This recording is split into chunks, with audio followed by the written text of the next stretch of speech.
मी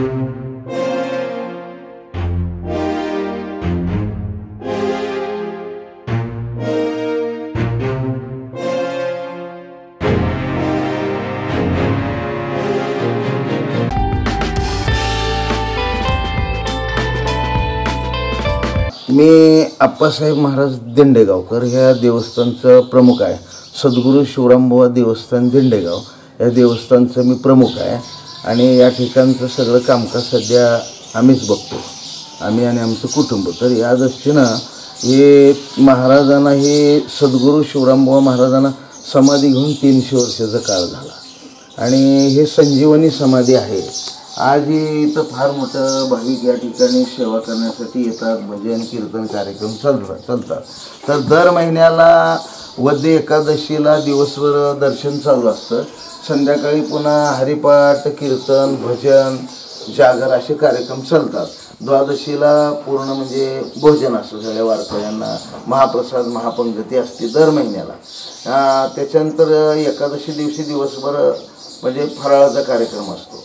पुन्हा श्रावण महिन्यामध्ये वद्य पंचमीचा जागर पालखी येते नांदुरीची आणि षष्टीचा काला असतो। त्यावेळी हजारो भाविक फार मोठ्या संख्येनं उपस्थित राहतात आणि सद्गुरू शिवरामबुवा महाराज दिंडेगावकर यांची ही पुण्यतिथी आहे। श्रावण महिन्यातला उत्सव वद्य पंचमीचा जागर कीर्तन आणि षष्टी दिवशी काल्याची कीर्तने आणि काला अशा पद्धतीनं हा कार्यक्रम ही परंपरा चालत आली आहे। सर्वसाधारण महाराजांचा इतिहास असा आहे की ह्यांना समाधी घेऊन 300 वर्षापेक्षा 5-4 वर्षाचा काळ जास्त झालेला आहे। याशिवाय यानंतर या देवस्थानमध्ये महाशिवरात्रीच्या वेळी मोठी यात्रा असते, फार मोठा समाज या ठिकाणी गुरूंच्या दर्शनासाठी येतो आणि हे शिवरामबुवा देवस्थान दिंडेगाव जे आहे हे गुरुस्थान आहे, अनेकांचं हे गुरुपीठ आहे, गुरुस्थान आहे, गुरुघर आहे। शिवरामबुवा महाराज म्हणजे ह्यांना सगळेजण गुरु मानतात, हे महान संतही होऊन गेले आणि याच ठिकाणी जवळच गुरु नवलिंग महाराजांची एक समाधी आहे, ती महादेवाचा अवतार आहे, इथं नदीच्या पलीकडे जवळच आहे। ते एक जागृत देवस्थान आहे महादेवाचं, म्हणजे नवलिंग महाराज म्हणतात त्यांना। तर असे शिवरामबुवा महाराजांची यात्रा असते, त्यावेळी या ठिकाणी म्हणजे एकादशीला पालखी येते, नंतर द्वादशी असते आणि त्याच्यानंतर पुन्हा महाशिवरात्रीचा उत्सव, महाशिवरात्रीचा पर्वकाळ असतो मोठा। तर महाशिवरात्रीच्या दिवशी रात्रभर या ठिकाणी उभं राहून दिंडी असते आणि या ठिकाणी बऱ्याच मोठा हजारो संख्येनं समाज जमतो। टाळ दिंड्या पताका अनेक ठिकाणचे दिंड्यासुद्धा या ठिकाणी गुरूंच्या दर्शनासाठी सेवेसाठी येतात। तर महाशिवरात्री दिवशी संध्याकाळी 10 ते सकाळी 6 वाजेपर्यंत अशी रात्रभर दिंडी असते। अनेक गावच्या भजनी मंडळाला इथं मान असतो, मानकरी असतात, मानाची गावं असतात, इतर बी समाज मोठा असतो आणि इथं वावरामध्ये मंदिराच्या पाठीमागे फार मोठा दिंडीचा कार्यक्रम असतो। श्रींची मिरवणूक पालखी निघते आणि मंदिराच्या महाद्वारापासून निघून ते अशा पद्धतीने वावरात दिंडीचा कार्यक्रम असतो आणि त्याच्यानंतर पुन्हा नवलिंग महाराजाकडे दिंडी जाते आणि नवलिंग महाराजाकडे दिंडी जाऊन त्या ठिकाणी आरती होऊन गुरूंचं दर्शन होऊन दिंडी परत वडा खालून रिंगण होऊन अशा महाद्वारापुढे दिंडी येते आणि मंदिरात येऊन त्या दिंडीची आरती होते। अशा पद्धतीनं हा एक महाराष्ट्रातलं एक नामवंत देवस्थान आहे आणि या ठिकाणी रात्रभर उभं राहून दिंडी हे एक वैशिष्ट्य आहे।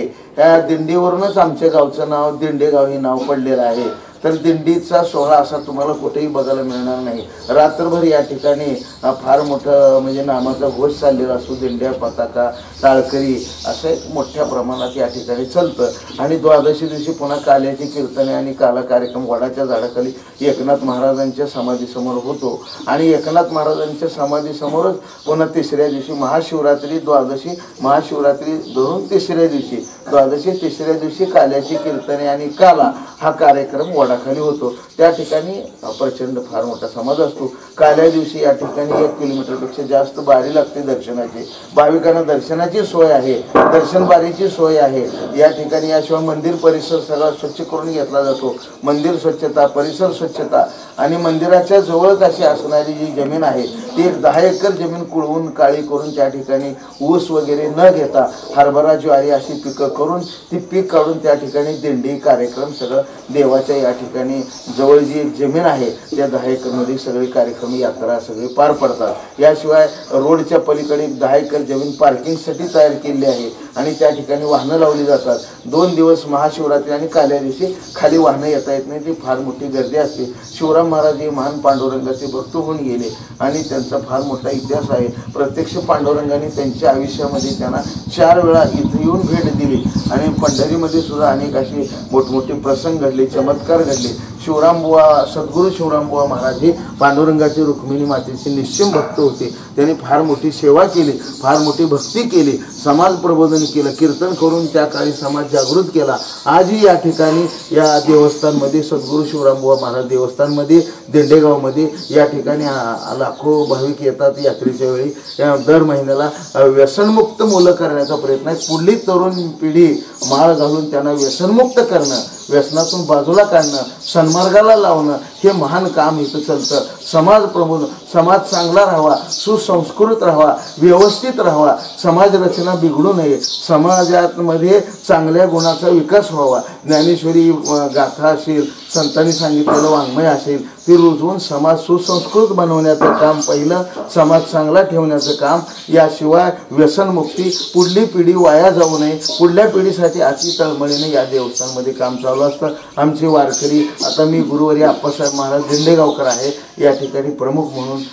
पूर्वी आमचे वडील वैकुंठवासी मधुकर महाराज दिंडेगावकर होते, ते सगळे त्यांच्या सेवा बघत होते। त्यांनी असतानाच मला वळण लावलं, माझ्यावर संस्कार घडविले, मला व्यवस्थित म्हणजे वळण लावून या ठिकाणी महाराज म्हणून त्यांनी माझ्याकडं सगळी म्हणजे या ठिकाणी माहिती दिली आणि त्याप्रमाणे त्यांच्या आशीर्वादाने हे काम चालू आहे। तर या ठिकाणी आमची वारकरीसुद्धा, महिन्याची वारकरीसुद्धा प्रत्येक गावोगावी अनेक ठिकाणी आमचे वारकरी आहेत, ते जाऊन त्या गावामध्ये भजन करतात, लोकांना शिकवण देतात। असंच आमचा समाज आणि आम्ही अहोरात्र समाजाच्या कल्याणासाठी आमचे वारकरी आम्ही पंढरीचा वारसा सद्गुरू शिवराम महाराज दिंडेगावकरचा वारसा घेऊन समाजात फार मोठे या ठिकाणी सेवा करत आहोत। आमची अपेक्षा आमची अशी सेवा घडावी आणि समाजाचं चांगलं व्हावं आणि समाज व्यवस्थित राहावा। आणि या ठिकाणी आज जो कलियुगामध्ये फार मोठं वाईट वातावरण आहे, वाईट वातावरणामध्ये पुढल्या पिढीचा अति वाटोळ होत आहे, ते होऊ नये, चांगलं व्हावं, समाज चांगला राहावा, व्यवस्थित राहावी। ज्ञानेश्वर महाराज तुकाराम महाराजांची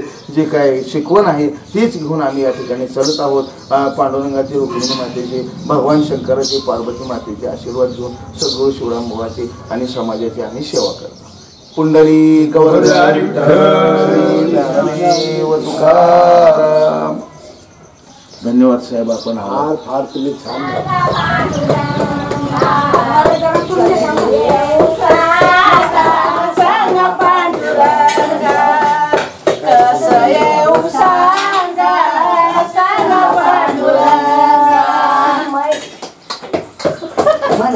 म्हणा म्हणा गाणं म्हणा।